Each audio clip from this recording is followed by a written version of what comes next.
This is a rebroadcast of BK on the Air.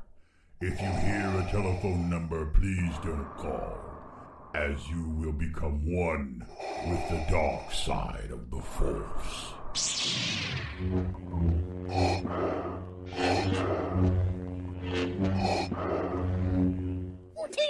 Stand by to receive our transmission. Than to do anything else right now. I'm really going to be doing good today. Hey, how do you like flying the Starship Enterprise? Yeah, I do like the controls. It looks kind of cool. It's kind of like Star Trek: The Motion Picture in here, era bridge, or something like that. It's like you're flying a starship. I don't mind it in Star Trek. Little Star Trek talk here. I'm sorry, but I'm not going to apologize for it on this show because we do talk about that. Next Generation, they had touch screen. Everything was flat. Flat surfaces. You just. There's something to me that I like something about the old Star Trek show, and there's something about the classic movies like Star Trek Motion Picture through 6, The Undiscovered Country, which I just rewatched the other night. 6 was on, and we watched it, and we had a good time watching it.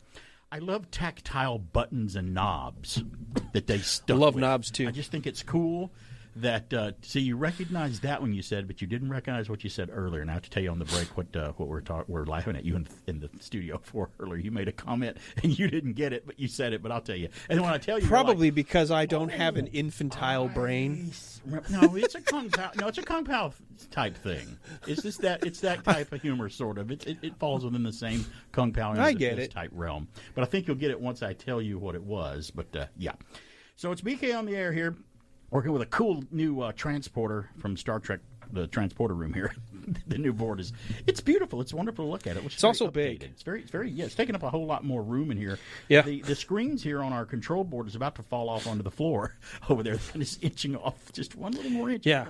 We don't have a whole lot more room to work with, which is great. We already don't have a lot of room on my belt and my seat here because of Thanksgiving still left over. So. Yeah, I got speaking of Thanksgiving, I have a quiz I want to give you for MeTV later. If you don't mind, it's fun. And it took me a while to get it right. It's one of those quizzes where they're going to give you a whole list of television shows, like maybe 12 of them, and you've got to pick out which TV show did not have a Thanksgiving episode.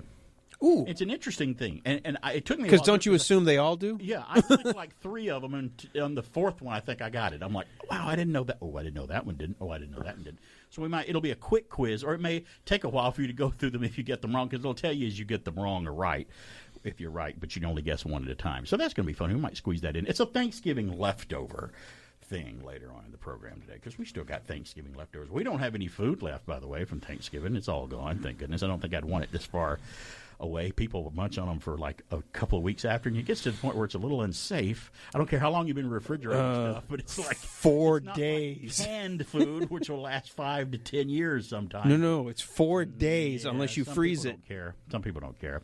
I don't freeze. Well, when they run to the bathroom suddenly because they got cramps and they're like, "Oh, I don't know what's caused. I must have." There's a reason for that. Bacteria in your gut goes, "Wait a minute, that's not good. We should get it out as quickly as we can." Well. And, I have other than that, I have no idea what you and I are going to talk about today. There's no news. There's no news whatsoever to talk about. Say that little tongue-in-cheek there, because obviously there is a lot of news to talk about coming up today. I do want to say that here's what we're going to talk about. I'm just going to tease some of it, and if I don't, I think I'm going to get to all of this today. So I'm going to promise you I'm going to do my best to get to everything today. We are in the Christmas mood, by the way. It's after Thanksgiving, and that's when I like to be in the Christmas mood officially for me. So now it's okay. Mm-hmm. I know your Christmas starts. I've been in 1st, Christmas mood. So, or July the 1st or whatever. But now I can get into it with you. I'm okay. I've been out of retail at the mall so long now that I think I've finally cleansed that out of my body. It took about 20 years, 15 to 20 years, because I worked at a mall at one point and I was inundated with Christmas. 4 months straight working at a mall. It's something really ruin it for you. We've talked about before, but we haven't talked in a while. That's why I quit retail, because I literally found myself saying in late July we got our first toy drop, and I said, "Oh, I hate Christmas." I said out loud, "I hate Christmas." Turn you into the Grinch. It really will. It's just crazy. And I had to realize I don't hate Christmas. I hate Christmas shoppers. Right. That's what I hate. And I hate being in retail at Christmas. I came into that realization Yeah, myself. So I can talk about Christmas. It is getting close to Christmas. I do have a list here. Let's see if I can get to this later today. I have a Christmas gift idea for you for someone who maybe likes antiques or things that are old or things that they might want to invest in or just things that they collect that they might want. It's called, where is it? It's like, do you remember the Beanie Babies? You remember those from the 80s? Beanie Babies? I know Alan remembers. Mm-hmm. I got a list of 10 classic Beanie Babies from MeTV that are and what they're worth today, and you can still get them. So if somebody still likes them and you find out what they're worth, I don't know if you want to keep them for yourself when you find out what they're worth, but I have those, and I'll tell you what they are as a list. There's a Michael Keaton-era Batmobile for sale if you want to buy something interesting for someone at an auction. If you got deep pockets. That's something else I probably would keep for ourselves. I can't imagine you're going to get that for a couple of dollars. You need a few more than that. A couple of, add some many zeros to the end of that. And what else have I got here? Let's just run down the important stuff. Ant-Man and the Wasp, Quantumania. The trailer was released for that, I guess, a little over a week ago. That was the first of the roller coaster snowball of trailers to come out. Then a little later, I don't know if they were on the same day. Did the Guardians of the Galaxy Volume 3 and the Indiana Jones trailer drop on the same day? Was that yesterday or day before yesterday? I think one dropped first, and then not too long after that. I think they were a day apart. I think it was Guardians, then the next day was Indy. Because they snuck up on me. I didn't know they were both out, and I hadn't seen both of them, so I just didn't see them until yesterday. And you've since watched them now, so you've got to see the trailer for them as well. Yeah, well, I watched the Indy one a couple of times. Yeah, we'll get into that, too. I don't want to get too hot and heavy into it right now. Okay. Let's just say we'll discuss all of those upcoming things. I might play them. Sure we will. Discuss them. We'll discuss them. Hey, I'm being optimistic. I'm going to have an open mind about everything because I've learned not to judge anything before I see it. I mean, I got to see. I was totally burned in a great way on the first Guardians of the Galaxy film. When I saw that trailer in the theater, Marvel hadn't really got its foothold. I mean, they were rolling along, but I wasn't convinced that everything was going to be great, and later on we found out everything wasn't. When the Guardians of the Galaxy, the first film trailer came out, I'm like, what is that? I remember those guys from Marvel. Why are they making one of those movies? Because no one's going to know who they are. Right. And it looks silly, and it's got the rock music in it. Boy, was I wrong about that. It was fantastic. Loved the first Guardians movie. So, saw the new Guardians of the Galaxy Volume 3. It was very cryptic. It looked very cryptic. I don't know what they got in the store. I have an idea. And Indiana Jones. I don't even know about the title. I'm like, The Dial of Destiny. Indiana Jones and the Dial of Destiny. Okay, the title didn't grab me, but until I watch the movie, maybe it'll make more sense. I don't know. Just dial your future. Where do you want to go? James Install put a shot of Harrison Ford in the shower, taking a shower, and it says, The Dial, Soap of Destiny. I'm like, James, you won the internet for the day. That was fantastic. That was so funny. It's Beat Down There, all of that and more when we come back. We will return after these messages. Announcing Dollar Days at Turtles, with Turtles Top 100 singles at 4 for $5, plus dollar-saving deals on BASF 60 and 90-minute audio tape, and VHS and beta videotape at $6 each.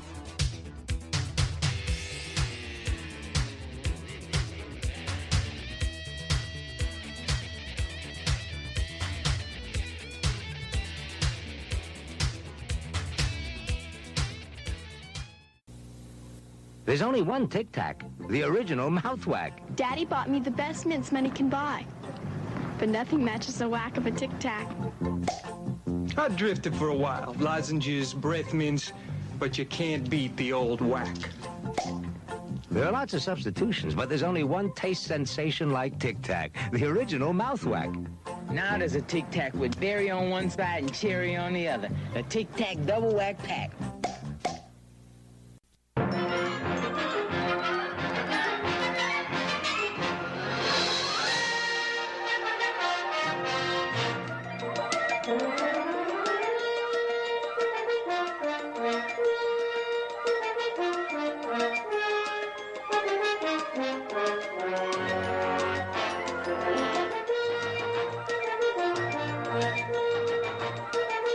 Are you all familiar with the name Hugh Lumpy Branham? Well, some of you may be, but I think most of us identify more with his classic TV name, the one and only Mr. Green Jeans. Branham was one of the most popular characters on the children's show Captain Kangaroo, and in my opinion, second only to Mr. Moose. But did you know that Hugh played multiple live characters on the show? His roles included the Professor, Greeno the Clown, Percy, Uncle Backwards, the new old folk singer, and Mr. Painter the Painter. But before his stint on Captain Kangaroo, Hugh also hosted his own children's show called Uncle Lumpy's Cabin. He recorded multiple children's story records as Uncle Lumpy, sometimes utilizing the fact that he was also a highly accomplished musician, composer, and narrator. As a member of Fred Waring's popular radio and television band of the 50s, Hugh was a regular in the halls of NBC studios, and it was there that he struck up a friendship with a fellow named Bob Keeshan. One of the endearing factors to Mr. Green Jeans is that he would often bring live wild animals on the show to educate the kids. In one episode, he was showing a lion cub. Reportedly, it nipped him on the finger and drew blood. Hugh simply stayed in character and stuck his hand in his pocket and finished the scene. That, according to Bob Keeshan, was a perfect example of his professionalism and fine character. This is Pat McCormick with your Retro TV trivia from the Golden Rage of TV. You can also find me on YouTube, Facebook, and Instagram at Golden Rage of TV, and on Twitter at Golden Rage of TV1. And now back to BK on the Air. WBHF in Cartersville. Hey, we're back. You know, that's dedication right there. Did you hear what he said about when the animal hurt him and he kept going? Well, you know, that's same thing can be said in the scene in Django Unchained. I heard about that. Kurt Russell. Not Kurt Russell. Leonardo DiCaprio. Leonardo DiCaprio. He slammed his hand on a piece of porcelain because he was angry, and it cut his finger, and it was really blood.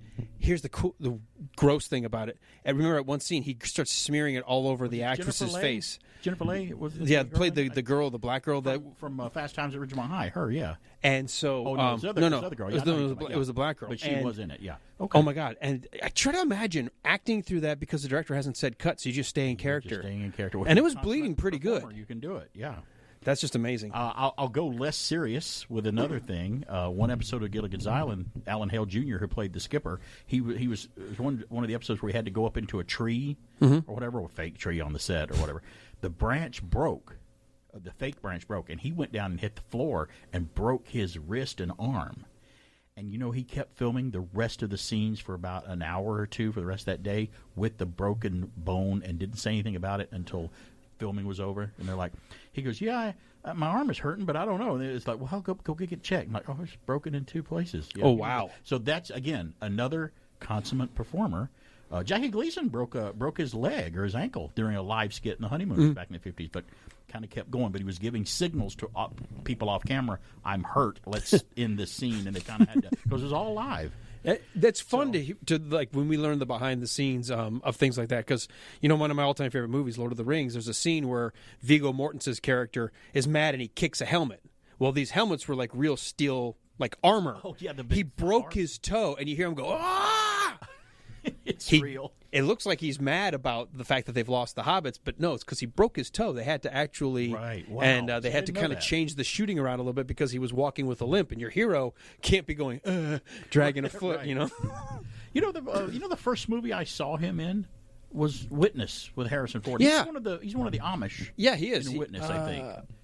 What's the character's name? I know he's got a typical. I think he's the part of the young couple who they do the barn raising for. Is that right? Right. Yeah. Because he doesn't have a beard or anything yet. He's clean shaven. And I think one of the best roles he ever did was a Joe Johnston directed movie called. What was it called? It was about the horse. Oh, Hidalgo. Hidalgo. That was a great movie, and he was great. Really enjoyed Hidalgo. I think he's actually a pretty darn good actor. He is. I think he's grown as an actor. Now, a lot of improvisation on set that I didn't know about was some of the Harry. We're like you guys. We kind of like to sneak in Harry Potter during the holiday season to watch, or just any time. I can watch them anytime because they're so darn good. Yes, we're watching one of the scenes where Malfoy, Jason Isaacs, interacting with his son Draco, and he did something, and he hit him with his cane. and watching the behind the scenes and hearing the kid, Tom Felton, the kid that plays him, he goes, he wasn't supposed to hit me like that. He hit me, and my reaction in the film is genuine, and it's in the movie. He just, as an actor, he's like, I feel, because when you're an actor and you're into the part, sometimes people talk about it. You really almost for some magical reason become that character in your head. You're like, I'm Malfoy now, and he would smack with this cane, even though it's not the script. Chris Columbus or whoever directed that one left it in. Yeah, because I don't think that was in the first two. And wasn't he? He wasn't. He didn't show up till the third. He was the later one. Nope. Alfonso Cuarón or something. He came in later, right? No, he showed up in the second one because it might have been that one. He did show up because it is the second one, I think, because I heard that he trips in one scene toward the end where and it looks like he kicks Dobby. Mm-hmm. Well, no, or he kicks and didn't tell the crew he was going to do that, so they had to animate Dobby getting kicked. Right. I'm like, there you go, becoming the character again, because you're lost in the moment, which is great. I've started to feel. I mean, I'm nowhere near any kind of actor they were, but we've worked in some live stage before, and I'd get into it sometimes. I wasn't the kind of guy who, and I never would be that type of actor where I was like the method actors that have to do things. I knew a guy once that was backstage during a play once, and he started running up and down the green room stairs over and over and over and over and over and over. I'm like, what are you doing? He's like, I'm working myself up. I'm like, oh, okay. All righty. I didn't find myself. If you have to, and that's fine. People are different. They prepare differently for different things. Some people don't want to be messed with or talked with 30 seconds before they go on stage. I understand that too. So you have to stay. You have to stay in in a certain frame of mind, and people do it certain different ways. I'm just the kind of guy where I'm like, okay, I'm going on 30 seconds. Okay, now I'm the character. I can do it because I know it's play acting. I know that I'm not really that person, but I have to be that person on stage, and I like playing against my own personality because it's fun. That's why it's fun to play the villain. And yes, stuff. I would agree with that. Be vile. And be totally evil. Yeah, when I was younger, I wanted to be the lead hero. Then I was like, it's more fun to play the bad guy. It is, of course it is. That's why some of them chew up the scenery. And you can get away with a lot more. Or the comic sidekick, the one who may not have all the lines, but you have some of the funnier moments, or you do the things that are goofy, and they go, oh, that was fun. I remember that when you did that. So, yeah. And the Andy Griffith Show started out that way. If you see the early episodes of Andy Griffith, Andy was really goofy funny in the first half of the first season or something. And he had Don Knotts there with him as Barney, his deputy, which we know is a funny guy. And he said, oh, this is not working out. He goes, he's funnier than I am. So let's make Barney the funny out of the two of us, and I'll be kind of more of the play off me as a straight guy, and that's what it did, and it was even more successful that way. And it's funny when you realize that if you're in charge of the production and you're the main star, and you don't have the ego where you're like, no, it's how I say or the highway. Well, right. You could get your show canceled. I think that's one of those archetypes you just can't mess with, the comedy duo of the straight man and the funny guy. You can't have two really funny ones. Works. Yeah, you can't have. If you have two funny ones, that's not really going to work, that are both crazy funny, trying to be up the other one on funny. Then if you have two straight men, where's the comedy? Right. Well, and sometimes what's funny is like the Dean Martin and Jerry Lewis. Right. It's sometimes the straight man who's not reacting is just as funny as the guy who's doing the goofball thing. And so that's why I think it works. It's funny you should say that because Jerry Lewis always said Dean Martin is the funniest, best straight man in comedy that I've ever met. But he has to be that to play off the monkey that I'm being. And then the monkey, that's a word that Jerry Lewis used. I didn't bring that up out of nowhere. He called himself the monkey. But did you know that Jerry Lewis and Dean Martin were the same height? Really? I think, if I'm not mistaken, Jerry Lewis might have had him by a quarter of an inch in height. But he always slumped and made himself look shorter than Dean, so Dean would be taller, so it would work. And that's the way that's the way it worked with those guys. They were the highest paid comedy duo for the longest time in a short amount of time. By the way, it was quick. Their rise to stardom was incredibly fast. I only know that just from seeing interviews with them and stuff like that, and they were a big duo. And kids today probably don't even know who they were. Yeah, who are you guys talking about? They don't even know who they were. I don't know if I have time to play this, but I'm going to sneak this in right now. Some trailers came out over the past few weeks. We'll start with the oldest one that came out first, at least the ones that I want to talk about here. I used to ask myself a lot of questions. Scott, you're at ex-con. How are you an Avenger? That doesn't make sense. But everywhere I go, people tell me the same thing. Thank you, Spider-Man. People still need help, Dad. That's why we made this. It's like a satellite for deep space, but Quana. Wait a minute. You're sending a signal down to the quantum realm. Turn it off. Now!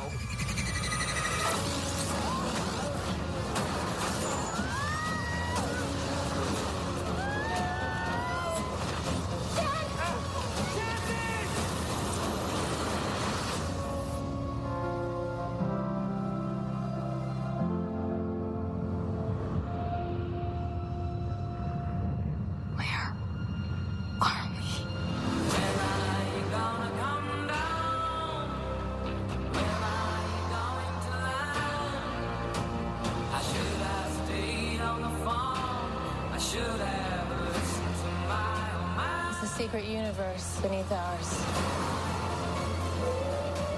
What are you so afraid of? There's something I never told you. This place. It isn't what you think.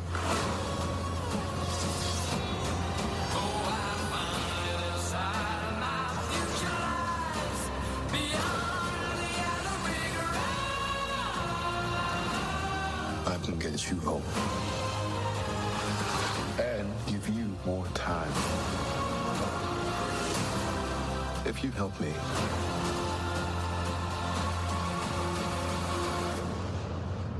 So, what's it gonna be?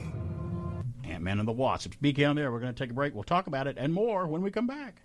I don't want to grow up. I'm a Toys R Us kid. They got a million toys at Toys R Us that I can play with. I don't want to grow up. I'm a Toys R Us kid. They got the best for so much less. You really flip your lid. From bikes to trains to video games, it's the biggest toy store there is. Gee whiz! I don't want to grow up, 'cause baby, if I did, I couldn't be a Toys R Us kid. More games, more toys. Oh boy, I want to be a Toys R Us kid. This portion of the show is being brought to you by Ed's Almost Good Beer. Remember, Ed's Almost Good Beer was brewed in God's country when God wasn't looking.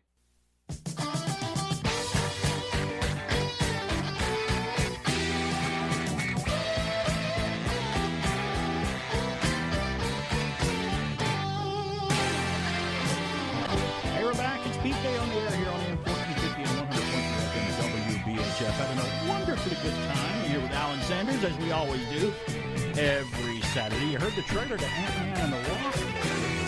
That's just one of the many trailers that came out and completely broke the internet the past week, especially the past couple of days. We'll get into a couple more great movies and trailers when we come back after this little segment we like to call when we flash the audience of the news, the weird, the strange, and the bizarre. Yeah, and I got the first news. You do? I do.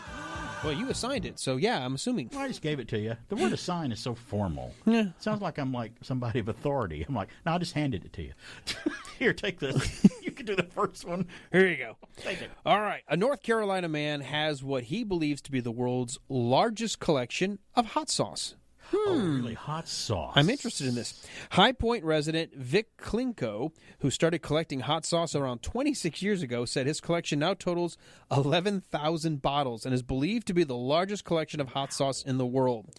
Klinko, who documents his collecting on social media, said he has been in contact with Guinness World Records about making his collection officially the largest in the world. He said he hopes to organize tasting events in the future. Klinko said he has his own thoughts on what makes a hot sauce great. Quote, "In my humble opinion, you should be able to read and understand what the ingredients are. It's garlic, onion, chili pepper, vinegar, and salt. When you get into the ingredients you cannot pronounce, then I'm pretty much out. I will try everything, but I may not come back and try it again," he told the Phoenix New Times in 2019. And I totally agree with what he just said. That's a pretty good requirement. You know, you should be able to pronounce the ingredients and give everything a try. Doesn't mean I'm going to like it the next time, but I'll at least give it a try. Shouldn't be any monosodium Right. Monosodium glutamate in there. So I don't want any glutes in my hot sauce. And would hot sauce? I guess it would over time. But how long would it take a sealed bottle of hot sauce to go bad? I'm sure it's okay well beyond its expiration date. Yeah, I don't know. I think because of these stuff. As long as you don't expose it to air, or whatever, you should be good for a while. Because for a long time as a kid, I always thought, I got to throw this away on the expiration date. It's going to expire right then at midnight. There's a timer in it. You know. No, as I grew older, I found out that expiration dates were put on products because of lawyers. That's really the only kind of reason, sort of, that they're on there. I mean, things will expire, but your best way to tell if something's expired is your nose and maybe a little taste, smell of it, look at it. You know, use your senses first before you ingest it. Because my mom, for years, she's like, "Gotta throw the milk away." I'm like, "Why, Mom? There's like a quarter of a gallon left. It expired yesterday." I'm like, "But it's not bad yet. Believe me, it's not. No. Believe me." Plus, It's a lot okay. of times, what you have to realize is that's the sell-by date. Well, that's what I'm saying. Yeah, which it's means you all still have legal. 3 or 4 days that you can still consume it. It's all legality stuff. I know it's on there for a reason because some people are stupid. They will try to eat something. I have the next news. There are a lot of stupid people. There are, buddy. Aren't we learning that the older we get? Mm-hmm. And I used to make fun of my dad when he'd say that, but I'm kind of turning into him in certain ways. This is also the UPI. A Nevada man's home security camera captured footage of an apparently confused bear that attempted to make a meal out of an inflatable Rudolph holiday decoration in his yard. Did he have any cocaine ahead of time? No, I don't even know why you'd say that. Yeah, I know why you said that. We'll talk about it.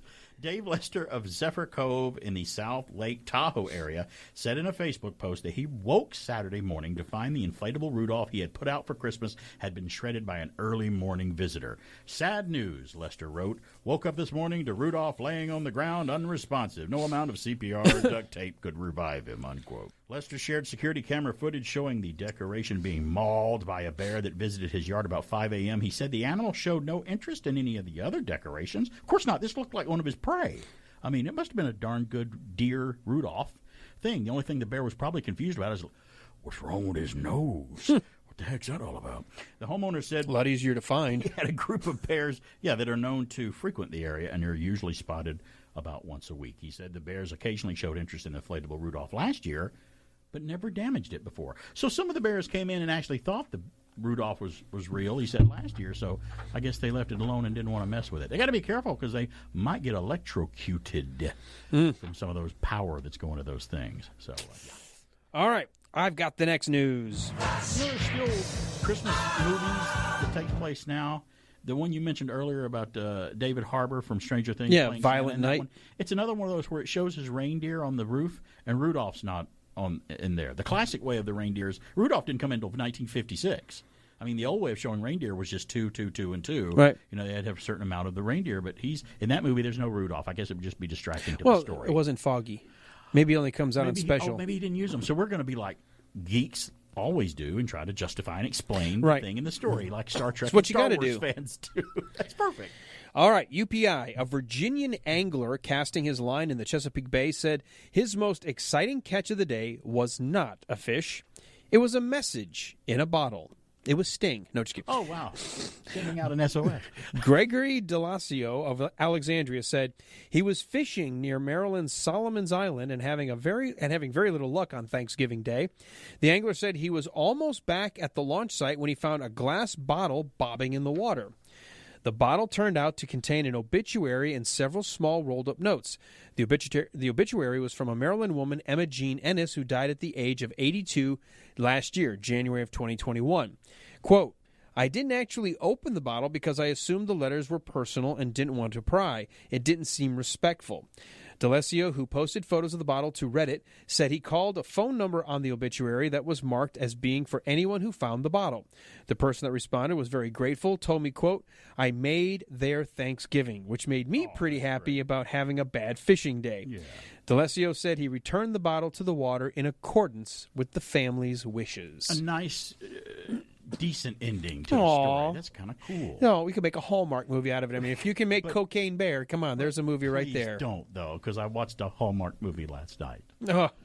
Wouldn't that be a good plot? I guess it would. You could do that. Did I tell you that if we ever go on another cruise, I want to do that. I want to throw a message bottle over the side of the ship into the water. I want to do it. Just make sure you don't get caught on camera. Well, I know, because that's what she said. She's like, there's cameras and they don't like you doing stuff like it. I'm like, I have to find out. And even then, where I'm like, okay, I don't see any cameras. I'm like, where's the camera I don't see, though? That's the thing. Right. Because they got them everywhere because they want to catch people, jumping overboard for safety and stuff like that and have it pretty much covered. So, I don't know. Maybe I can take one of those fog bombs and set it off like a fog like disappearing powder, that powder, that flash powder. No, that might start a whole different thing, and I don't want to. They might see that on camera and they're like, "What was that?" Call the fire department. You want to be in possession of explosives on a cruise ship. There you go. Maybe I should rethink this whole thing. It just gets worse and worse. It does. As I think about it. Look at the next news.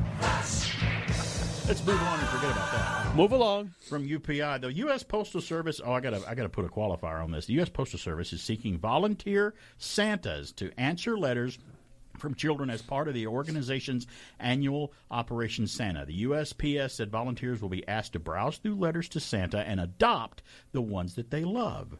The volunteers will then reply to the letters in character as Santa Claus. Now, prospective Santas are being asked to register to create an Operation Santa account so their identities can be verified for participation. The letter response program is open through the USPS through December the 19th. So you got a little more time if you want to be a part of it. But let me just say this for any kids that are listening. Santa is also in communication with the USPS, and it's totally sanctioned by him. So I don't want any misconception about that at all, or being any kind of idea coming up to where that's not the case. So, I had heard that story about the USPS bringing that back, which I'm very happy to hear. Yeah, did I tell you what I'm planning on doing? I do it every other year. I like getting together and buying a bunch of Christmas cards from somewhere, and just filling them out, generic, just by not personalizing them, just filling them out, writing it down and stuff. And I send them to VA hospitals, to the operations officer there. I used to take my dad to the VA hospital in Birmingham, Alabama all the time. And they disperse them to the vets in the hospital, and I do that every other year, and it just doesn't take much at all. They all in one box to the hospital. So it's kind of a volunteer thing you can do. I always like doing it. That's I'm a nice. big veteran lover. I love vets, and I love what they did. I love you, man. Aww. You're a vet, too. We'll be back. Fresh perked ground roast coffee. There's nothing like it. Or is there? Is there another way to get that ground roast look? That wonderful aroma? That delicious fresh perked taste? Ah, Taster's Choice. Freeze-dried as soon as it's perked to capture real ground roast flavor. Taster's Choice regular and green label decaffeinated. Looks, smells, and tastes like ground roast coffee. Ah. Why are women so happy about new Tickle antiperspirant? Is it because Tickle is the first roll-on with a big, wide ball?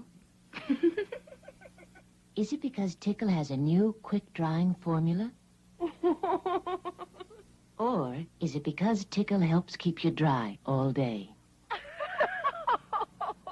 Make yourself happy. Staying drier is nicer with a little Tickle. Yeah, I've got one more news. And what a great one to have. It starts off with a term that just drives me bananas, but I guess it's the word of the year, gaslighting. Oh, it's that Merriam-Webster thing. What is the word of the year so far? It's true. I mean, this is but you know what? I didn't know this, and I don't know if it says it in the article, but it comes from a play back in 1939. Well, let's find out. I can't remember if it's in there or not. I know it's a movie title with Angela Lansbury early acting was in the movie Gaslight, which is a great movie. Well, Gaslight and gaslighting are two separate things. Right. But no, I think the movie's called Gaslight that she's in. Yeah. The play, which I think comes out in Germany, was called Gaslighting, about a husband who was trying to convince his wife that the things she believed were untrue because he wanted to drive her mad. Right. Well, according to this, gaslighting, behavior that's mind-manipulating, grossly misleading, downright deceitful. That's Merriam-Webster's word of the year. Lookups for the word on Merriam-Webster.com increased 1,740% in 2022 over last year. But something else happened. There wasn't a single event that drove significant spikes in curiosity, as it usually goes with the chosen word of the year. The gaslighting was pervasive. There were deep fakes and deep web. There were deep states and fake news, and there was also a whole lot of trolling. Yeah. Merriam-Webster's top definition for gaslighting is the psychological manipulation of a person, usually over an extended period of time, that causes the victim to question the validity of their own thoughts, perception of reality, or memories, and typically leads to confusion, loss of confidence and self-esteem, uncertainty of one's emotional or mental stability, and a dependency on the perpetrator. You know, I heard Sergeant Carter in a Gomer Pyle episode use the term sandbagging. because someone was trying to fool him into thinking something was going on. He goes, "I'm being sandbagged by somebody." Right. It's a sandbagging. I'm like, I guess that's the same thing. It's just a No, word, sandbagging's sort a little different. It's trying like to fool you, I guess. Exactly. Sandbagging is, let's say you're really good at pool. Right. So you play a couple of rounds where you make lots of mistakes, and then they go, "Hey, this is that's fun." hustling. Would you? It's like Yeah, okay. hustling. All right, Would you like to put some money on that? Oh, okay. Well, you held back. You sandbagged. You held back your real Well, capabilities. then he was using it wrong because someone was trying to make him think that he turned like the shower on, and then they went outside and turned the water off so the shower would go off. And they didn't want to take a shower for some reason in the episode. And he walks back in, he turns the shower back on, and then someone turns it back off again or whatever, and it kept going over. He's like, "I'm being sandbagged by somebody." So maybe he was using it incorrectly. So, yeah, well, there Interesting. we go. Well, words evolve, too. Yeah, sometimes not in a good way. and words are getting gotten rid of, too, I think, too, in a way.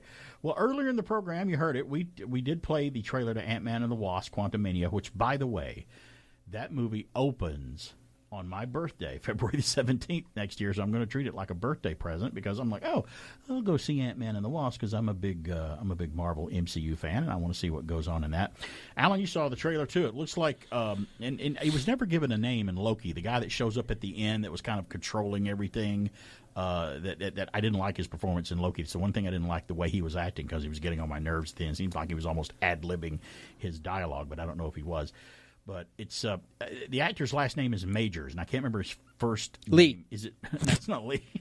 I think it's John. Maybe it's John. I don't know what his name is. I can't remember his name. But he's also in the new Creed movie with the guy that played in Black Panther.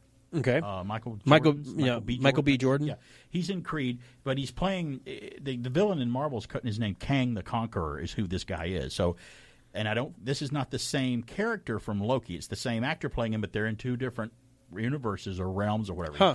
I think he can use a universe jump, or he's very powerful or whatnot.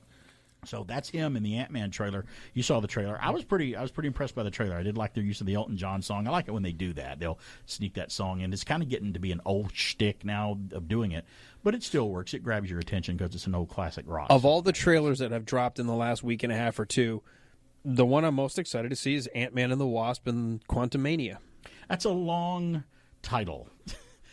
If you were like me when I worked at the movie theater in 1984 back in my hometown, and I had to go out to the sign that was out in the parking lot and take all the letters with me and the numbers and the punctuation and the big long aluminum stick with the suction cup on the end of it, and they're like, "Okay, you need to change the sign. One of the movie is Ant-Man and the Wasp, Quantumania." I'm like, okay, I need to put my coat on and my gloves for this one because I'm going to be out there for a while because I got to put it on both sides of this sign.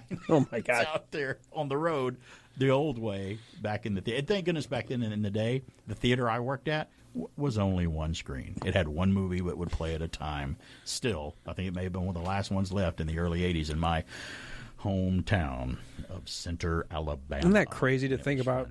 How things have changed since then. I mean, we thought it was cool to have a duplex. Oh, having two films? I told you, when I went to see Star Wars in 77, the theater I went to see it had two movies playing. I'm like, you're kidding, there's two screens here? There's two different movies playing at the same time? I can choose which one I want to see? I chose Star Wars, but my friends chose The Rescuers. Or was it Sinbad and the Eye of the Tiger? Or something else in 77. I think it was Sinbad. It may have been that. And I think I made the better choice because I went into Star Wars by myself. Yeah, two movies. For a while, I don't know what the biggest Cineplex was and how many. It was probably in Los Angeles or maybe New York. I wonder what the biggest theater at one time. They've since gotten away from it again because theaters are closing. I wonder which one had the most. We can always look it up. I wonder what theater had the most screens at one time. I don't know. I remember the mall I told you about that where I got to see Star Trek 2 by myself, just me and my brother. Saw Tron. That mall had an 8-screen theater, and my mom and dad were like, "Oh, this is getting ridiculous." 8 films. Well, there's no reason to have 8 different movies at the same time. Did they even release 8? But But it was all indoors, which I loved about it. You had to go into the mall, inside the mall to get into the theater. Now, they had back doors if you wanted to exit to go out into the parking lot. So the elements didn't matter at that point when you're in front going in to get a ticket and stuff. Right. Yeah. But I remember 8. Everybody thought, well, we'll never need more than 8. No, of course not. Then, of course, there was 16 and then 32. It seems like it's like that follows the computer chips. Right. I don't know if there was ever a 64-seat theater, but... Do you remember the scene in Bachelor Party with Tom Hanks? One of the scenes that we can talk about on air from Bachelor Party. They're chasing the bad guy, and he runs into a movie theater because he's holding the character Tom Hanks is playing, his fiancée. He's kind of holding her hostage, and he runs into this multiplex theater. It's 1980. Is it 4 or 5 when Bachelor Party came out? Real early 80s. Somewhere in there. Hey, it's the movie that put Tom Hanks on my map, at least, was that one. It wasn't Bosom Buddies? Oh, well, the movie. Yeah, I remember movie. the TV show, yeah. Well, he walks into this Wait, but didn't Tom Hanks get his start on Love Boat? Oh, I know he was in Love Boat. I thought he was a real Mazes and smart Monsters movie on TV about Dungeons. There and was Dragons that or whatever. Yeah, but he Anyway, was sorry, around. I digress. No, he was around. No, you don't ever do that. Neither Yeah. do I. Well, I do. I digress by turning the microphone on here. They run after the bad guy, and he runs into this theater, and they walk in after him, and they got to find out which theater he went into. So they walk in, and I think in the movie that there's 40 cinema screens. It's overblown for the movie for comedy effect, but it had 40, and they're like, which one do we go to look for him? And what's funny is when they go to find him in the theater that he's actually holding her in, the movie they're watching on the screen is something they shot for the film to show, and it's like this cheapo sci-fi thing where they're shooting at the Vasquez Rocks in California, and the guy's wearing like spandex with a ray gun and shooting the guy, and he's saving the girl. But the footage they show of I think of spaceships flying and fighting is Battle Beyond the Stars, the Richard Thomas sci-fi movie, which they reused in several movies, stock footage. So I thought that was funny. So, yeah, movie theaters, there used to be, we have to tell kids today, there used to be only one in these theaters. There used to only be one drive-in movie theater screen. Now the drive-ins, for a while, they had 2 and 3 at some points. That takes up a lot of room when you have 3 drive-in screens because you have to have all the parking room for the cars and enough concessions to take care of all the cars. It'll be at 3 different screens to watch it. So, yeah, so I'm with you. Out of all the movies, and we'll have more coming up as the show goes on, too. We're going to get into the Guardians of the Galaxy Volume 3, which is trailer came out this week. You'll hear from that one. And another one, Indiana Jones. That one, I think, broke everything because I remember trying to go on and watch it when it came on, and the YouTube thing was spinning like it was thinking about it. I think everybody was on. I was on the official Lucasfilm site. Maybe I should have went to another one and look at it. Yeah, YouTube was fine. Everybody was trying to watch it. So, but I mean, it was the YouTube video channel on YouTube. It was Lucasfilm's channel, so maybe that's the problem. Everybody was trying to watch it on the Lucasfilm channel of YouTube. But it came out, and an interesting title, too. Indiana Jones and the Dial of Destiny. I'll admit, when I first heard it, didn't wow me at all. Right. And I'm like, who's naming these? George Lucas? Because his names for his films sometimes didn't really wow me either. What was it? The Phantom Menace. I'm like, what does that mean exactly? And then the Attack of the Clones. Well, that sounds like a 50s sci-fi movie. It was just weird how they came up with them. Did you see the guy that took the Star Wars movies and changed the titles around to where they made more sense? Did you see that guy that did that? I'll try to pull it up. He actually changed the titles to where they made more sense. He actually he got rid of the title Revenge of the Sith and put it, I think, on the first one. Because basically, it is Revenge of the Sith. The first one, The Phantom Menace, would have been better to call it that. Attack of the Clones, he moved that title to Revenge of the Sith because that's actually what happened in the third movie. It was the clone attack. That's what happened. And I don't know what he did to the second one, but he's changed the titles around to where they made more sense. I'm like, that makes sense, but I don't know if I put that much time and effort to think about it to try to do that. Thank goodness people out there do that. And what do you think about the people that take classic sci-fi shots from films and redo them in a CGI way on their own?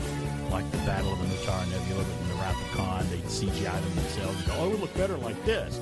I'm like, oh, so you're better than ILM in 1982 at the height of their, creativity, at the point where it looked really great. I think it's okay, but I think they're just doing it to satisfy something that they want to do. Sometimes they may do better with a bad special effect and fix it. That's okay. Speak down there. We'll have more trailers to movies and stuff coming back. The streets are gonna clear up, put on a Windex shine. Wipe off the dirt and cheer up, put on a Windex shine. Spray sunshine all over the place. Only Windex has ammonia D, so nothing shines like it. Makes all kinds of shiny surfaces sparkle like glass without streaking.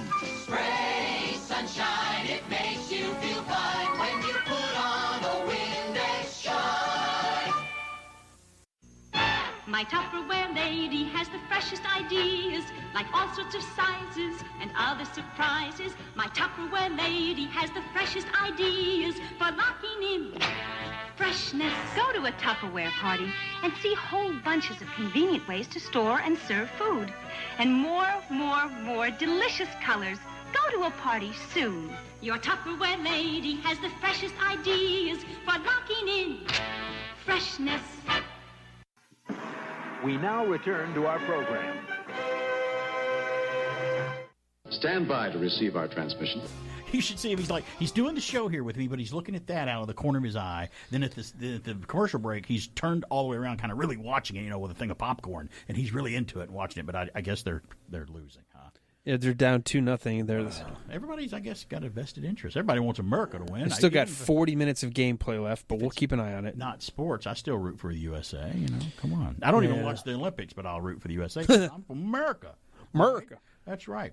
Well, you would like it. The captain of the American team is known as Captain America. That's his nickname. Oh, really? Yeah, that's right down my alley. I like that. If his name was Kirk, he could be Captain Kirk. The whole other thing. And there's a guy on the team that has the man bun thing, looks just like Thor. Oh, great. Every time I see a man bun, I want to cut it off with a big pair of scissors. Well, normally he would have his hair down, but when you're playing, you got to be a little distraction. It's hard to see what's going on. So you got to. Let's do on this day in history. Today is December the 3rd. Today, in 1736, astronomer Anders Celsius takes measurements that confirm Newton's theory that the Earth was an ellipsoid rather than a previously accepted sphere. Mm-hmm. Perfect sphere. And I got a little news for all those flat Earth folks out there.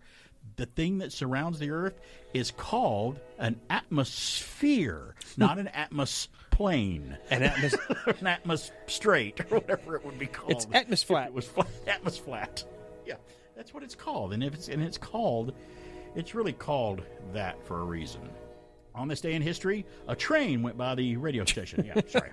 That's every day. Wow! At least 2 or 3, and it's in the anniversary of it. So it's going by blowing its horn another time. At least it's moving.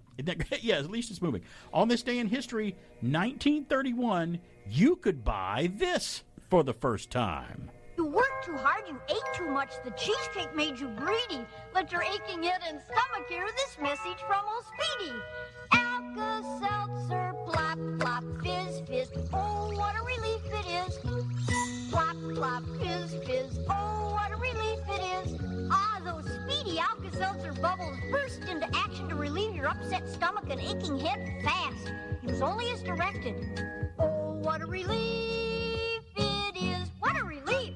You worked too hard, you ate too much, the cheesecake made you greedy. Trying to start singing. Let your aching head That kid just likes to be back on the air. Alka-Seltzer. Now, that wasn't the spot from 1931. That was more like the 50s or 60s spot there.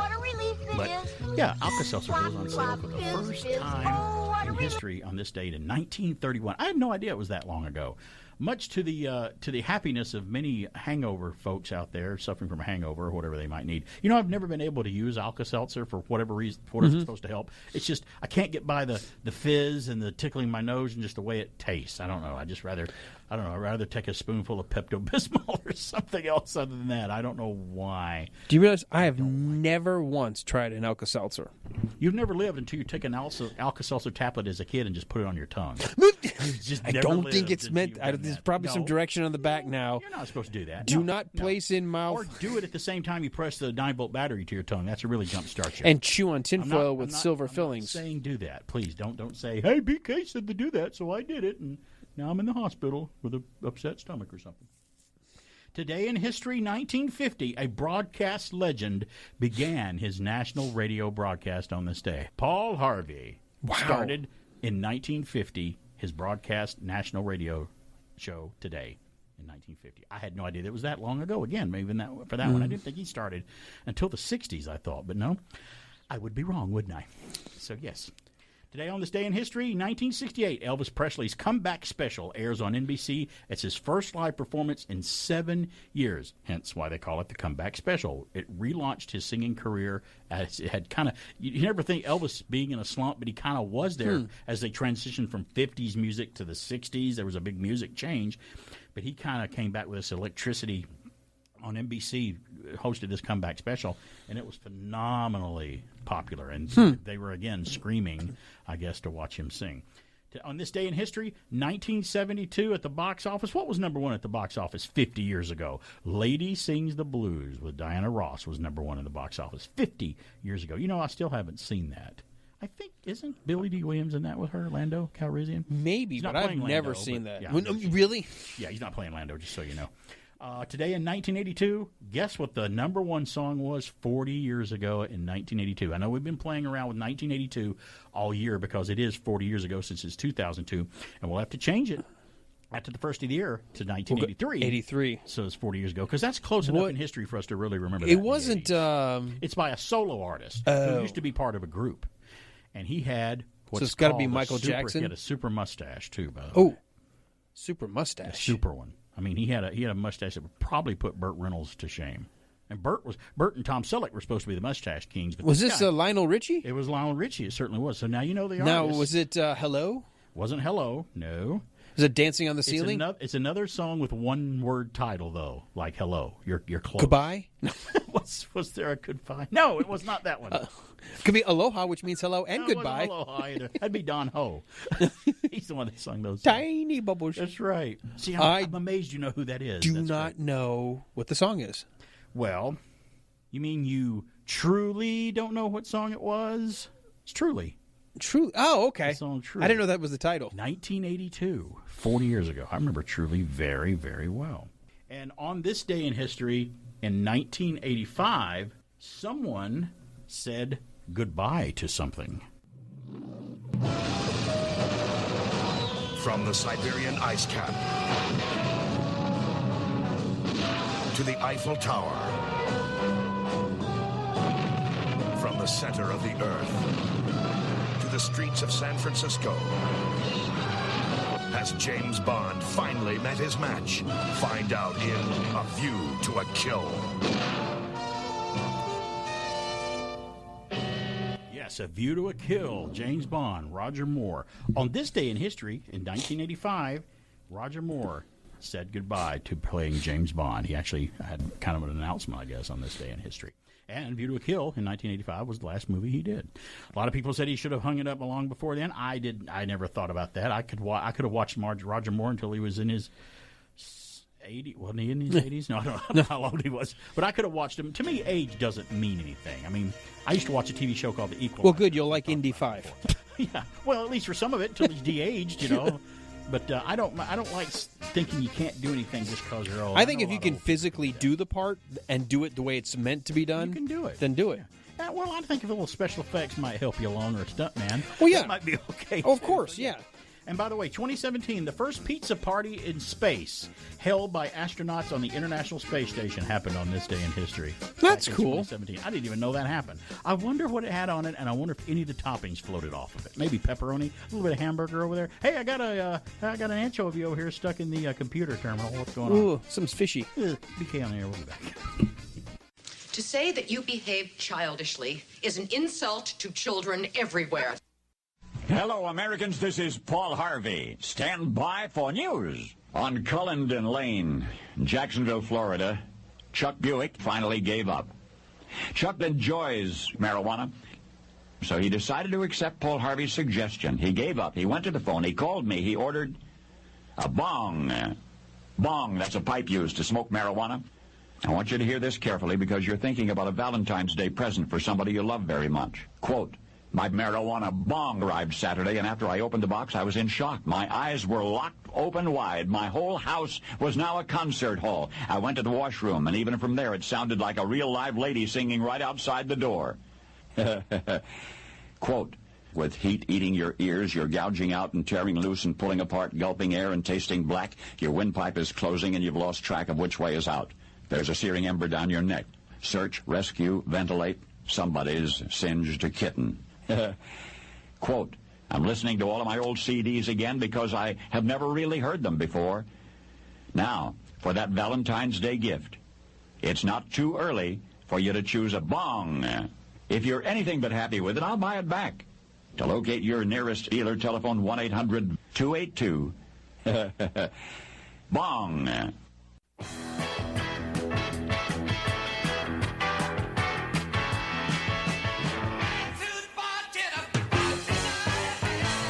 we're back. It's PK on the air here. Let's go to the birthdays. It's somebody's birthday today. Several people's birthday, but only certain ones we report on the show.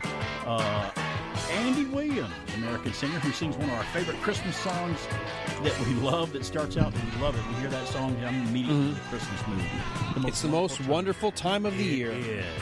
He also sung Moon River. He did The Days of Wine and Roses. He died in 2012, though, but today is Andy Williams' birthday. Another music birthday today. It's funny we should be playing WKRP here because Andy Williams is who they would have played on WKRP station on the show before the format changed. But after the format changed, they might have played this guy. Today is Ozzy Osbourne's birthday, English heavy metal vocalist and songwriter. And you know me, you get a lot more hard rock and metal with your music taste, but you like a broad spectrum of it like I do. I never got into the hard stuff, but Ozzy Osbourne, I mean, he had enough songs. He actually had some songs that I liked that were actually really good, that were hard rock songs that I still enjoyed. Him and Judas Priest had some songs that more rock, that they're less metal, but they're more rockin' songs. Right. Well, yeah, it's funny because at the time they were considered metal. Now they're just considered rock. Now they're tame. Yeah. Compared to something. I listened to them, I was like, this was considered metal. Yeah. Today is Melanie Anderson's birthday, an actress. She was in Flash Gordon, Fire Walker with Lou Gossett Jr. and why can't I think of his name? The karate guy. Chuck Norris. Yeah. Chuck Norris, Lou Gossett Jr., Fire Walker. And she was also in Battlestar Galactica episode. By the way, I fell in love with Melanie Anderson in Flash Gordon that played Dale Arden. I thought she was beautiful. And I hear she's a nice lady, too, when you go to the conventions and meet her and Sam Jones, who played Flash Gordon himself. They usually sometime appear together at conventions. You can get their autograph and talk to them and stuff. Very approachable, very nice folks. Today is Priss's birthday, Alan, from Blade Runner. Daryl Hannah. And Madison from Splash. I was thinking about the fish versus Priss. The mermaid. Yeah. And that she was also in the Quentin Tarantino flick. I loved her. Kill Bill? Kill Bill, Volume 1 and 2. On her eye in that yes. Yeah. Oh, she was so good in that role. I like Daryl Hannah. She was a good actress. For her to play like just a vicious villain, but so and beautiful. And to go from Blade Runner, which how do you play a replicant? What do you draw from in your actor's thing? Is just maybe a backstory that you come up with, or one they come up with for you to come on to. They're supposed to be like humans, but they're not. So she plays that, then she goes to playing in Splash, which is another Ron Howard movie, charming movie. I love Splash. I thought it was great. Tom Hanks again. Mm-hmm. And then she goes and plays in Kill Bill, and I'm like, that's three completely different roles right there. And in fact, I would say if you saw the look of her in Kill Bill, you'd like, is that Daryl Hannah? Yeah. Because she's a little bit older, but she's gorgeous and just awesome. Today is another actress's birthday. She's 61 years old today, Julianne Moore. I like Julianne Moore. I've always liked Julianne Moore. She was in Boogie Nights. I mean, what a great role she had. That in Boogie role, Nights. I think you and I would agree. It's really hard to be a very good actress, and then you're in a movie where you're making a movie and you have to act like you don't know how to act. Yes, when they're making the bad, dirty movie and the acting's supposed to be bad because they're not actors, but they do a great job in convincing you they're bad actors. when that scene in Boogie Nights when she finds out her kid's being taken away and she breaks down. I'm like, I'm watching a mom break down, and it's great. She's very good. And anybody that actually ever tells you, Boogie Nights, I hate movies that are like porn movies. I'm like, Boogie Nights is not a porn movie, and Boogie Nights is the best anti-porn movie I have ever watched. It's you watch it and you're like, I don't want to have anything to do with that. It's horrible. Right. It's terrible. You realize right. It's terrible. And today is also another actor's birthday today, Brendan Fraser. He is 53 years old today. Name the movie: Encino Man, The Mummy films, God and Monsters that he was in about James Whale, the Frankenstein director that Ian McKellen played in that movie. Everything, even his goofy films that he was in, like Encino Man, we talked about it. Dudley Do-Right. What was the other one? I'm forgetting one. Airheads. He's really good in George of the Jungle. George of the Jungle. He's good in everything. You know what's funny about George of the Jungle is John Cleese talking for the ape. That was what was funny. It's John Cleese from Monty Python. I think that's who was talking. No, you're right. That was hilarious. But to watch Brendan Fraser if you've never seen it, the guy who's responsible for WKRP in Cincinnati, Hugh Wilson, he also directed I think the first or the first two Police Academy movies, which Police Academy I thought was funny. I would argue the first two are worth watching. He also directed a movie called Blast from the Past. Hugh Wilson That's did. great. And that's Brendan Fraser and Alicia Silverstone and Sissy Spacek and Christopher Walken. And it was a great movie. I'd never seen it, and I finally rented it once. And I'm like, I saw this on the for rental once, and I never watched it. Let's watch it. I like him. It was a charming movie about coming out of a nuclear war bunker and being sealed up all your life as a kid, and then coming out and experiencing the real world with parents that are paranoid and thinking a bomb has fell. You know, the thing I love about that movie, of course, it came out, 15 years ago, so it's still okay to embrace, I guess, what you would consider ideals of the past, but the fact that he treated women well and wanted to dance and just dance, and he was and like that charm, like, oh my gosh, he's a nice guy, and the type to hold a door open for right. someone, and like these things that you would think of as passé, by bringing him back, it actually won women over. Yes, and I thought that was awesome. And he had no lascivious intent on these women, whereas the women in the current society believed, well, he must be trying to get her, and he's trying to get her, and he's like, no, I'm just being polite. That's the. Did you know that this day, and my dad taught me, Dad, thank you, Dad, for doing that for me. I still, to this day, when we get, and sometimes if we're busy or we're doing something, I forget it, but I still make it a point to pull out the chair for Mrs. BK and open her car door and endorse for her when we go places and stuff like that. I still do that because it's kind of welded into me like with a soldering iron into my brain. It's just the way I am. There's a whole Gomer Pyle episode about that where he saw a female captain or a lieutenant or something, and when she walked by, Gomer, instead of saluting, he tipped his hat to her. Oh, she didn't like that because that's not what you're supposed to do. She's still a lieutenant in the Marine Corps, whether she's a lady or a guy or anything. So it was a whole episode about it, but she was very stoic about it and very strict. Well, the episode goes through, and this is from 1964. It's in black and white.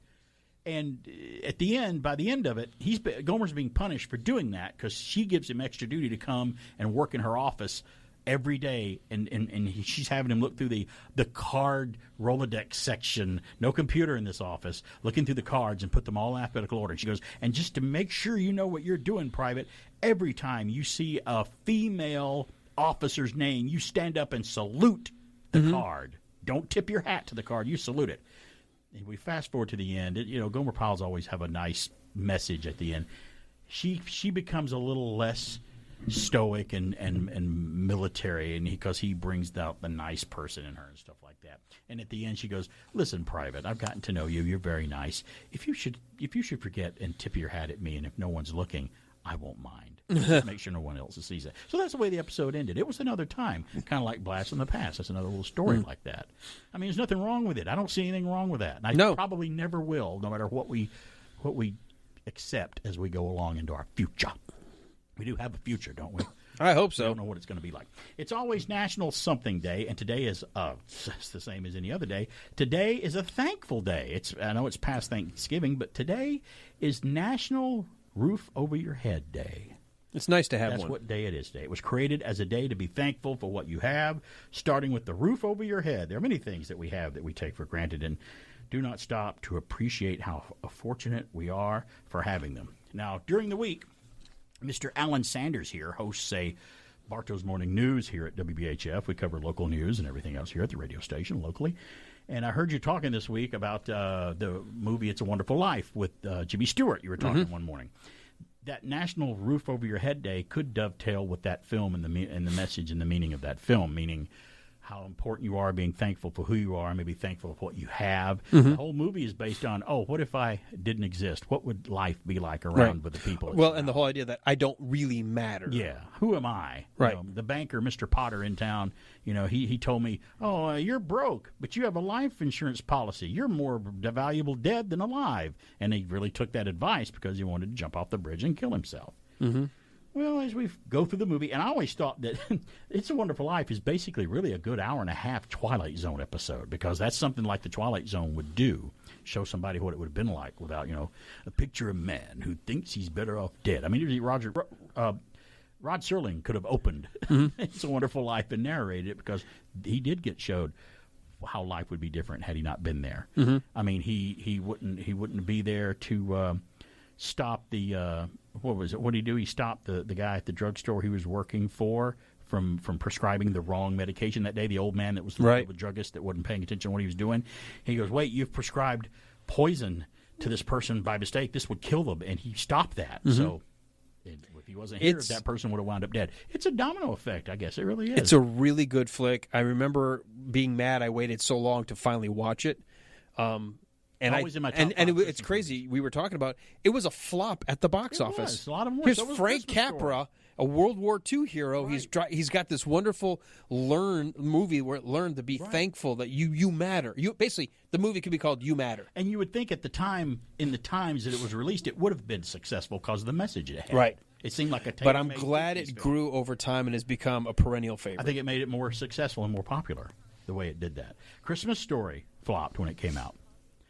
And some movies come out that we don't understand are flops, or some things people don't get that we and sometimes there are reasons for it. I know that there's a lot of movies. I was getting sick there for a long time of liking movies that no one else liked because there's a long list. There still is. I'm like, well, I kind of like that movie, but no one else really got that movie and liked it and really got into it. I thought that was kind of sad. Like, oh, you didn't like The Phantom with Billy Zane? I thought it was a great movie. Oh, you didn't like this movie? I really liked it. Or you didn't like that? You didn't like The Black Hole from Disney? Oh, I kind of remembered that movie. I thought it was good. Now, sometimes I go back and watch them and go, oh, now I know why people. I was just a kid. That's why I like that. You stupid Daikini. Even then, you sneaking a little Willow on me there. I just did. We can talk about that, too, because I haven't seen it. When we come back, we'll have to cover the other movie that we haven't got to play the trailer for, Indiana Jones, the movie Indiana Jones, and Guardians of the Galaxy Volume 3. We've got about a little under 30 minutes of the show left, so we'll get to all that. I got some more stories, too. We just got a lot to get to. It's Christmas. I don't know if I'm ever going to get to it. PK on that. Stand by for action.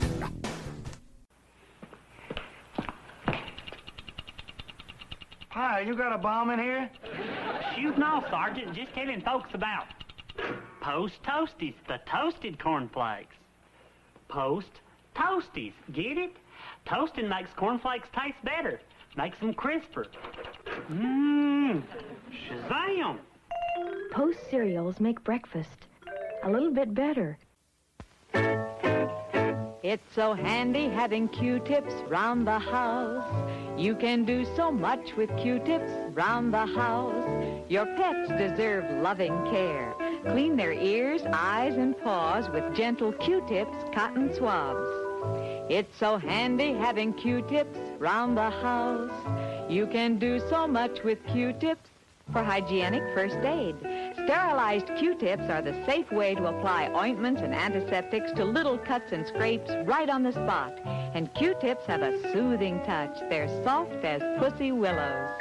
You can do so much with Q-tips for your baby. Q-tips were first made for babies and have been used by doctors, nurses, and mothers for over a quarter of a century. Now, modern families find so many uses for Q-tips, they keep a box in every room. It's so handy having Q-tips round the house. We were gone for quite a while. But no matter what happens next, the galaxy still needs its guardians.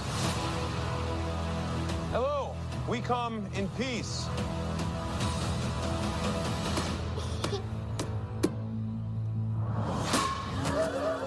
Come on, Drax. Seriously, dude? No!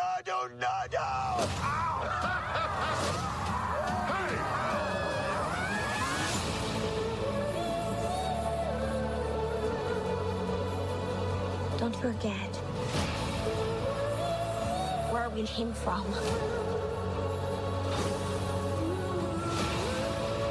We have been running our whole lives. Pete, I'm done running.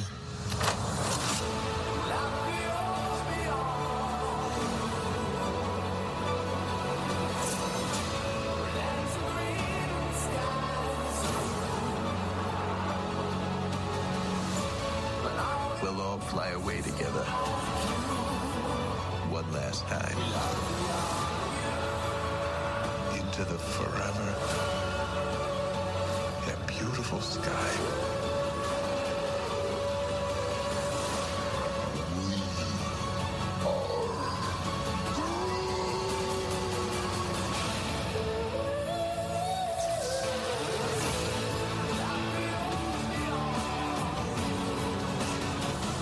kill anyone who gets in our way. No, not kill anyone. Kill a few people. Kill no people. Kill one guy, one stupid guy who no one loves. Now you're just making it sad.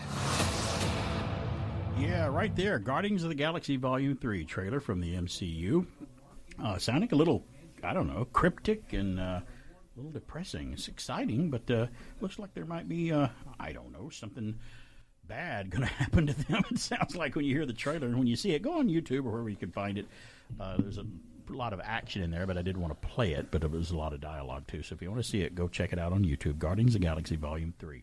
Alan and I both watched it. Again, we've watched all these trailers. That one looks interesting, too, but I don't know what to make of it because I never kept up. I don't know if they're following the comic or whatever, and I know that they've introduced another group in Guardians of the Galaxy Volume 2. You got to see, actually, some of the original characters that were in the original Guardians of the Galaxy comic book that Sylvester Stallone was playing one of them. There's one that looked like he's made out of diamonds and stuff. So that was actually kind of the early group. I don't know if they're going to switch to them or replace them or what's going to happen. Weren't they kind of a group of, weren't they called the Ravagers? Like, and I mean, as far as in the movie. In the movie they were, yeah. Right. But they were kind of the Guardians, though, in the first early days. Be curious to see what happens. Yeah, if they're going to have some of the new guys survive and mix with these guys or what. Because as far as directors go, James Gunn, he said that this is his last Guardians film. So he wanted to make a trilogy, I guess, and that's what he did. This is his last one. He's now working, I guess. Well, I love 1 and 2, so I'm gonna hold out. Hold out because we know we had some stuff going on with Disney. CEO changed. They might have had some trouble. They lost some money. I think their stocks tanked for a couple of days or something. Tanked for them for the year. For them maybe, but if other companies had the stocks they did, even then their tanking thing, it would be great for some companies to have that much of a gain, I guess, or maybe they didn't have a big as gain as they thought or whatever. But I guess they were in trouble somehow. Guardians of the Galaxy Volume 3, May the 5th, 2023. That's the day after the Star Wars Day, right? May the 4th. This is Revenge of the 5th. Should be a Star Wars movie coming out. And instead, it's Guardians of the 5th. May the 5th next year. Although the 4th can be with you, I prefer the 5th. You prefer a fifth of anything. A fifth of anything, exactly. Including coffee. No, you drink more than a fifth of coffee. For you, coffee's one of the I can do that at one sitting. I don't drink anything else at one sitting. For you, coffee's one of the basic food groups on the pyramid of food scales. Yeah. Which they don't follow anymore. I thought that was great when we were in school. It's like, this is the food pyramid, and it's the greatest thing we've ever made. And then later on, they're like, that's all crap. Don't go by that. It's something else entirely we need to go by with food and nutrition and stuff like that. I don't know if you remember how well you remember the mid-'70s, but I remember as a kid, they wanted you to eat wheat germ bread and bran muffins. That was the thing to eat. That was the healthy thing to eat. And later they found out, you got to have eggs. Eggs have cholesterol and protein, blah, blah, blah. And then for the longest time, I guess in the 80s or something, they're like, no, don't eat eggs. Eggs are terrible for you. Right. No, don't have eggs. Now we're back to, eggs are good. So the most perfect food ever created. So in other words, I think I can just keep eating what I've always eaten. It'll always come back that it's cool to eat it. I'll just stick with it. I don't care. I don't go fads with clothing, and I don't go fads with food. I don't follow the fads. The only fad I followed in the early 80s, which I shouldn't have when I go back and look at the photos, is so painful. I used to wear members-only jacket with my acid-washed jeans and my really ugly white sneakers. I'm like, well, I gave in to peer pressure on that. I'm like, okay, I'll dress like everybody else. And it just winds up looking stupid. You didn't have the mullet? No, I never had a mullet. Thank goodness. I never did that. I even thought those were stupid when I saw them. And they're coming back. I know why, but why? Why? Business in front, party in the back. They're such a joke. They're the butt of jokes. Why did they come back? Maybe that's why. Because kids do that. Kids color their hair gray. Kids voluntarily go and put gray in their hair to look cool. I can't understand a lot of the things. Maybe I'll say I'm cool and I color my hair. Coloring your hair, I don't mind because you know what, you can always color it back. Right, but I don't get the body mutilation stuff. People putting that's been going 17 clips in their nose and then stretching their earlobes out to where you've got literally you could shoot a basketball through it. I'm like, no, I don't get that. I don't understand any of that. They've got holes in the lobes of their ears where if I wanted to and it could support it, I could put 2 fingers in their 2 ears and use them as handles and pick them up. Drag them. By the ears. Come on, you're coming with me. By the ears. That's right. I wouldn't want to do that because we're talking trailers to films. Oh, wow. Do I have time to do this? Yeah, I think I got time to play this one. Another trailer was released. Man, these trailers are all over the place. This one really broke everything on the internet when this one came out. Another movie being released in 2023 of a beloved franchise that we love most of the films too, but not all. I miss the desert.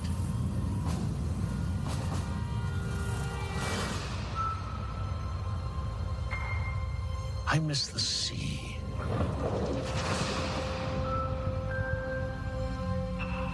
And I miss waking up every morning, wondering what wonderful adventure the new day will bring to us. Those days have come and gone. Perhaps. Perhaps not. I don't believe in magic. But a few times in my life, I've seen things. Things I can't explain. And I've come to believe it's not so much what you believe.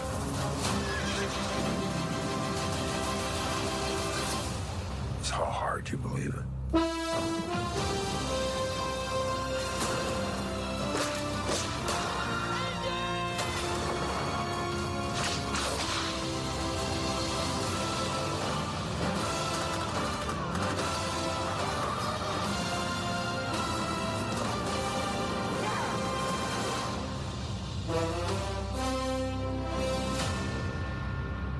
Who is this man? I'm her godfather. Related.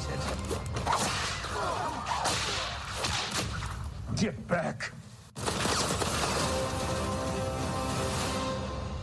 Yeah, Indiana Jones and the Dial of Destiny opens June the 30th, 2020. It's a new Hardy Boy mystery. It's a soap commercial. Yeah, you're right. Dial of Destiny. Dial of Destiny. Hey, let's get the dial here and turn it and figure out the puzzle. Much like It's the Ring of Tomorrow. It's much. It's the Gong of the Future. Much like the. It could go on, couldn't we? I'm just like, what is it? Much like the little thing that they held in The Rise of Skywalker to look at the Death Star, to look through it to see where they needed to go on the Death Star, the little handheld map metal thing they looked through. Oh, it was the Goonies. It's the same thing they used in the Goonies on the ship. So I'm like, everything old is new again. Indiana Jones, yep. We love Indiana Jones. I love the character. Love Harrison Ford. Love everything they came out with, except, well, maybe one film I didn't really love that much. And I keep thinking there is a fourth one, but I think I've been so successful in blotting it out of my memory. I thought that was the one you said you don't like that much. Yeah, I really don't like that much, which means I remember it, which means I've broken the programming that I did on myself to forget it.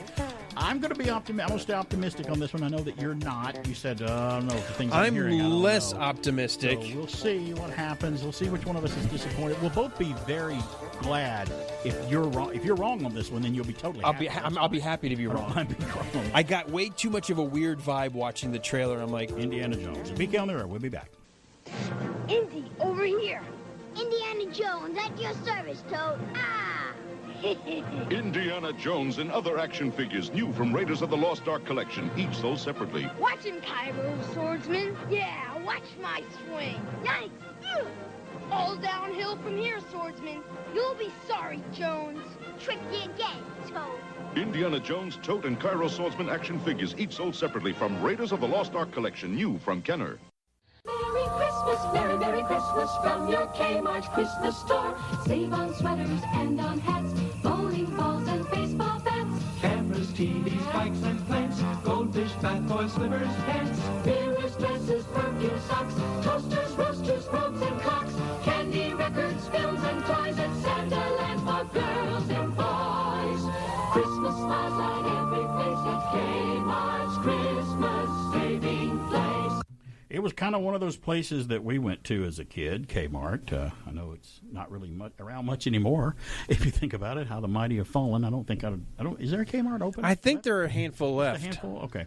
Yeah, Kmart was a place to go. I liked to go into Sears when I was a kid for Christmas. I loved the Sears Wish book that came out every Christmas. It was basically their Christmas catalog, which was awesome. We played the trailer to Indiana Jones and the Dial of Destiny. By the way, hint on a little bit that we've heard. There's some de-aging going on with Harrison Ford in it. It's in the past, or he's been de-aged, or it's a time travel. We don't know what it is, but he looks very much like he does in the 80s, the early 80s as Indiana Jones. Because we can tell 80s Harrison Ford from from present Harrison. I would hope you could. Yeah, so we got that. I hear the movie takes place, though, in the late 60s, and it has something to do with maybe some leftover evil Nazis or something wanting to do something about the space program involved. And they time traveled. They time traveled, too. Have you heard? Is that I don't know. No, but that? That's the more I saw the trailer, the more I was like... Well, again, I don't want to get preconceived before. We're probably going to have one of those magic shots of old and young Indy talking to one another. Okay, you go left, I'll go right. Okay. Neither one of us is getting out of this alive. No, but we need to do what we have to stop the Nazis. Our granddaughter will take over. Don't worry, she'll get the fedora because that's cool. I'll go see it, and she'll be in the streaming show, I guess. Perhaps. A streaming Indiana Jones show. We'll go see it. So there's just some movies coming out. I want to go back to Guardians of the Galaxy for a moment. The Guardians of the Galaxy holiday special that was on. We talked about that last week.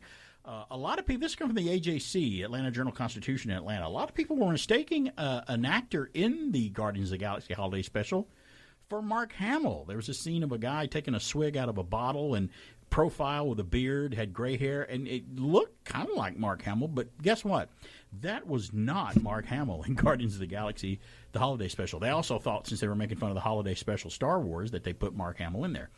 This comes from Rodney Ho in the Atlanta Journal-Constitution. It says Atlanta actor Troy Beacham is who that is. He received a tiny non-speaking role in the special Guardians of the Galaxy holiday special. So that's actually a local actor named Troy Beacham. Well, congratulations, Troy. And if you look him up on the internet, let me pull him up here and I'll show you a picture of him. Troy Beacham, he's an Atlanta actor. And if you look at photos of him, he looks like an older Mark Hamill. When you see a picture of him, you go, I could mistake him for maybe Mark Hamill's dad, because he does have the kind of look. He's got the eyes and maybe the chin that kind of maybe looks like Mark Hamill. And I think that he said in the article that he has been mistaken for Mark Hamill before, too. So there you go. Not Mark Hamill in the Guardians of the Galaxy holiday special. Of course, it would have been cool if he had been in there, because that meant Mark Hamill was part of the MCU.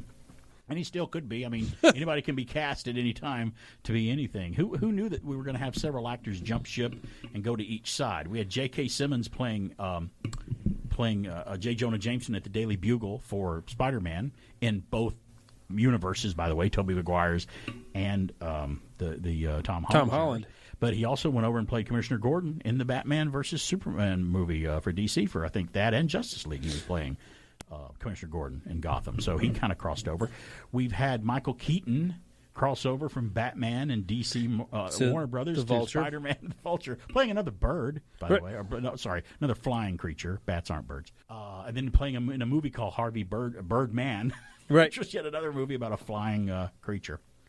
Which I tried to watch. I got maybe 35 to 40 minutes into Birdman, and I stopped it. I couldn't watch the rest of it. I just could not. I don't know what it was. I could not get into it. I've not seen it. I need to. Couldn't get into it. I don't know why. Everyone was yelling almost like through the entire film. There's a lot of yelling going on. I'm like, let's bring it down a little bit and let us rest for a little while, and then beginning the yelling again. So that's what I was discovering as we were watching it. We both couldn't watch it. Her and I both tried to watch it. And, so who else has crossed ships? Michelle Pfeiffer. She played Catwoman in Batman Returns. She's now in the Ant-Man as Cassie's mom in Ant-Man and the Wasp and the new Ant-Man movie. She's in the new Ant-Man film. So we've had some of the folks have crossed over. They've crossed over from Warner, DC to Marvel, and then back again or whatever. And now Michael Keaton's going back to Batman in the new Flash movie that's coming out. He's playing his Tim Burton Batman in the new movie coming out, albeit, I guess, an older Batman, unless it takes place in that time period where they make him young. They'll de-age him. They'll de-age him. Can they de-age us? We don't really. I don't guess we need it yet, but we may need it one day. Only if we start showing up on camera. That'll be the only way to do it. Or in someone's eyes. Can you turn on the de-aging thing on the lens you have on so I can look nice? Your de-aging glasses I got you for Christmas. That's called the Olin Mills filter. Right. the studio. You just rub Vaseline on your glasses. No. It was Glamour Shots. That's the Glamour one. Shots. Remember Glamour Shots? They made you look much better than you were. Much better. I may have room for this. Batman. Listen to this. This ties in with Batman. The Michael Keaton era. Which Batmobile did you like the best, by the way, out of the movies and the TV shows? I was a big fan of the Christopher Nolan. I thought, because it was realistic to me. I did. I was like, it made in that world it made sense to me. That's right. But I did like Michael Keaton's, because it was more cartoonish. The first one and the one in Batman Returns. Batman Returns. Well, that Batmobile, the one you just mentioned, is up for auction. It's up for sale. Good Christmas gift. Yes, for $1.5 million. Yeah, Trump change. You and I could pull together and probably get half of it. I want the half of the steering wheel. Okay. But you're like, I want the half of the engine. So you see, we both lose. We have to work together. The car is an official replica of the one featured in the 2 Tim Burton-directed Batman films. It was commissioned by Warner Brothers as a promotional vehicle and likely never appeared on film, but it was later repurposed as an attraction at the Six Flags Great Adventure Park in New Jersey. So it was movie proper quality. I mean, it looked just like it should be. Classic Auto Mall president Stuart Howden said that the car was originally powered by a 350 cubic inch V8 engine, but later converted to run on an electric motor for use at the park because they didn't want somebody with a giant engine driving around with people walking in front of it. They didn't want that to happen. It still has a functioning. Here's why you want it. It has a functioning flamethrower to create a jet engine effect out of the back. However, for those looking for some combustion, there you go. The vehicle is also equipped with a driver's seat hidden behind the front seat that allowed a Batman actor to take people for a ride in it while they were in the front, so he could see, I guess, behind the regular seat.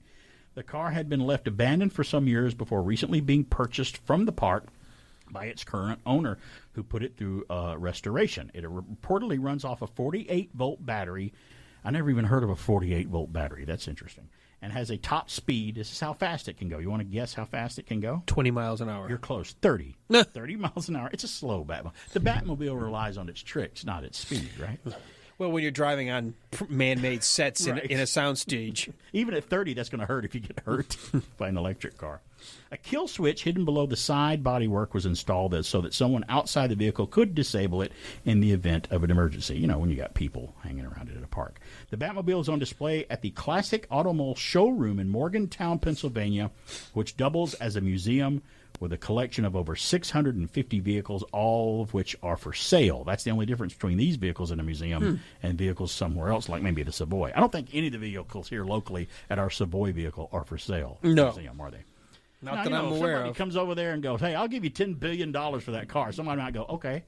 We We'll might just be able to replace do it with 12 other cars. We might be able to do something with that. We might be able to do something. 2 primary stunt cars were built for the making of the 1989 Batman film, one of which is in the collection of the Peterson Automotive Museum in Los Angeles, and the other owned by a private collector. So there you go. We need to talk to the Savoy, see if they can't get a hold of one of the Batmobiles over there. That'd be kind of nice. I mean, it's a car. Now, I need to go over there. I have yet to really go to our local Savoy. I just haven't had a chance to go. Are there any...